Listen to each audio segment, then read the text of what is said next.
नमस्कार। तो क्या अखिलेश यादव जी के आदेश के बाद श्री धर्मेंद्र यादव जी रमाकांत यादव जी की परिजनों से मुलाकात कर लिए? आपको बता दें कि 2 दिन पहले श्री धर्मेंद्र यादव जी आजमगढ़ पहुंचे, जहां के वह सांसद है। पीडीए पंचायत थी। पीडीए पंचायत में भाग लेने के लिए बाबू सिंह कुशवाहा सहित समाजवादी पार्टी के तमाम वरिष्ठ नेता पहुंचे थे। जैसे पंचायत समाप्त हुई, उसके अगले दिन अंबारी, जो आजमगढ़ में ही पड़ता है, जहां पर पूर्व सांसद और मौजूदा समाजवादी पार्टी के विधायक श्री रमाकांत यादव जी का आवास है, वहां धर्मेंद्र यादव जी पहुंचे और उनकी परिजनों से उन्होंने मुलाकात किया, क्योंकि 2027 का चुनाव आ रहा है। ऐसे में हम मुलाकात काफी मायने रखती है। क्यों मायने रखती है, इसका धीरे धीरे आप समझिए। पंचायत चुनाव की तरफ हम आपको ले जाना चाहते हैं।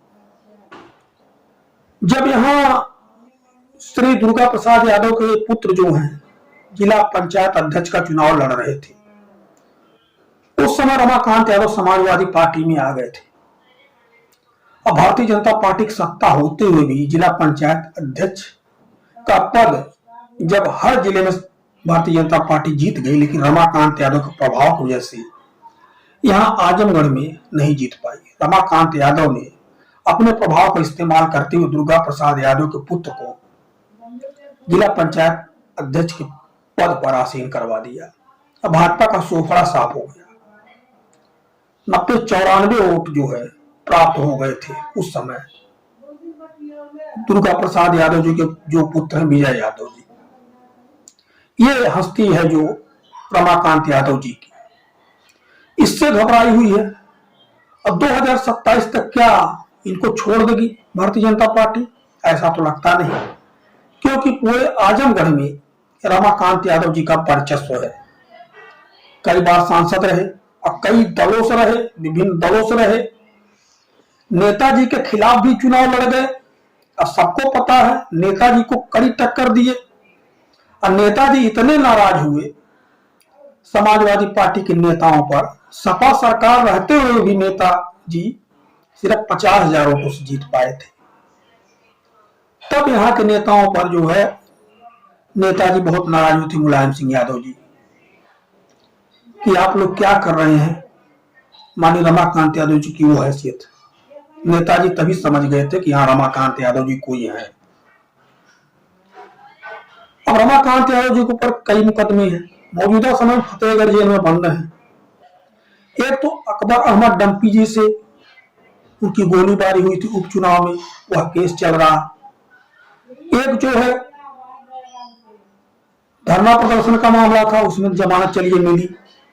दूसरा मामला जो है शराब कांड वाला, यही मामला जो है उनके ऊपर सबसे तगड़ा है।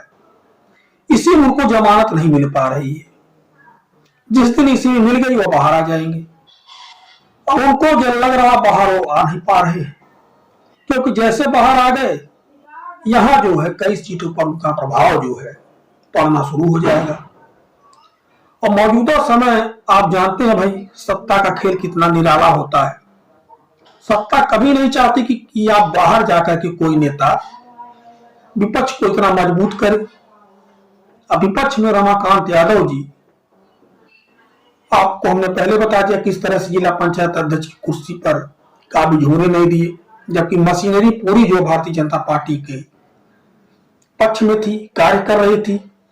उस समय आप देखिए जिला पंचायत अध्यक्ष का एकदम एक तरफ से भारतीय जनता पार्टी के लोग बनवा लिए थे, लेकिन आजमगढ़ में किसी की हिम्मत नहीं लिया। ये हाल है। कहने का मतलब यह है कि वहां धर्मेंद्र यादव जी की चर्चा जो उनकी पत्नी से हुई, तो एक सिनारियो ये बन रहा है कि अरुणकांत यादव जो अभी भारतीय जनता पार्टी में हैं, हालांकि कोई बैठक में भाग लेने वो जाते नहीं भारतीय जनता पार्टी के, तो क्या 2027 चुनाव से पहले अगर रमाकांत यादव बाहर नहीं आते हैं, क्या उनको सपा में शामिल करवा करके सपा से चुनाव लड़ाने की तैयारी है? पहली बात।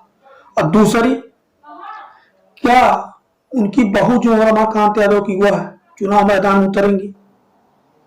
हालांकि उनकी पत्नी का चुनाव लड़ना मुश्किल लग रहा है।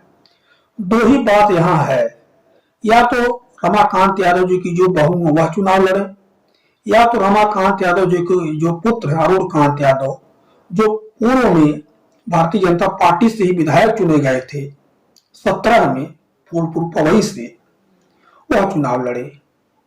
यह 2 सिनारियो बन रहा है।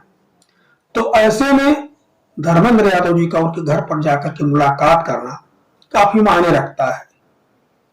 और धर्मेंद्र यादव जी के साथ सांसद दरोगा प्रसाद सरोज भी थे। आजमगढ़ में 2 सांसद की सीट है, एक लालगंज है जिस पर दरोगा प्रसाद सरोज जी सांसद हैं, एक आजमगढ़ सदर है जिस पर धर्मेंद्र यादव जी सांसद हैं। ये 2 सांसद वहां पहुंचे थे और उनके साथ जो है जिला अध्यक्ष हवलदार यादव भी थे।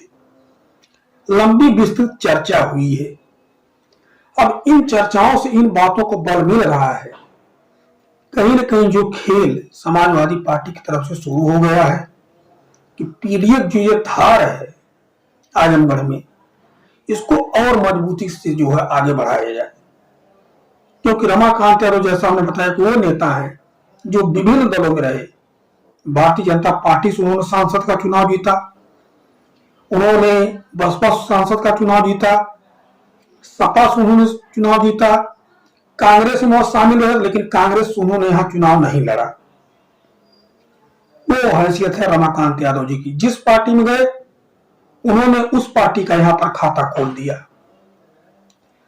यहां समाजवादी पार्टी का कोई भी दिग्गज नेता उनके सामने जो है टिका नहीं। चाहे यहां समाजवादी पार्टी के संस्थापक सदस्य बलराम यादव उनके सामने चुनाव लड़े हो लोकसभा का, वो अभी चुनाव हार गए। चाहे दुर्गा प्रसाद यादव 10 बार के विधायक सदर सीट से आजमगढ़ की, वो अभी चुनाव लड़े, वो अभी चुनाव हार गए। यह स्थिति है, यह हैसियत है रमाकांत यादव जी की। तो शासन सत्ता जानती है किसके साथ किस तरह से ट्रीटमेंट करना है।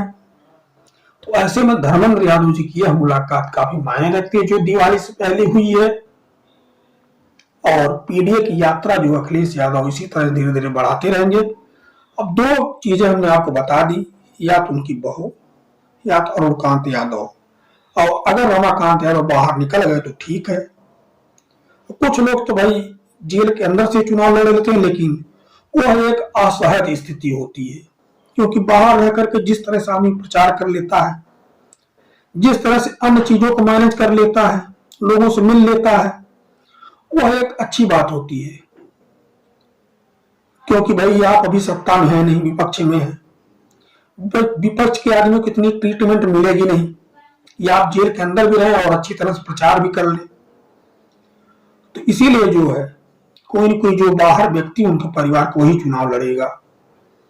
तो ऐसे में यह जो है मुलाकात काफी मायने रखती है। बाकी आप क्या कहेंगे, अपनी राय जो है इस मुद्दे पर जरूर दीजिएगा। एक दिग्गज नेता रमाकांत यादव जी, जिनको शेर पूर्वांचल कहा जाता है, बाहुबली भी कहा जाता है। बाहुबली शब्द पर रमाकांत यादव जी ने कहा कि उनको बाहुबली कहलाने पर कोई आपत्ति नहीं है, क्योंकि अगर वह किसी काम आते हैं तो यह उनके लिए गर्व का विषय है। तो बाकी चलिए देखते हैं 2027 से पहले जेल से बाहर आ पाते अथवा कि नहीं। धन्यवाद, नमस्कार।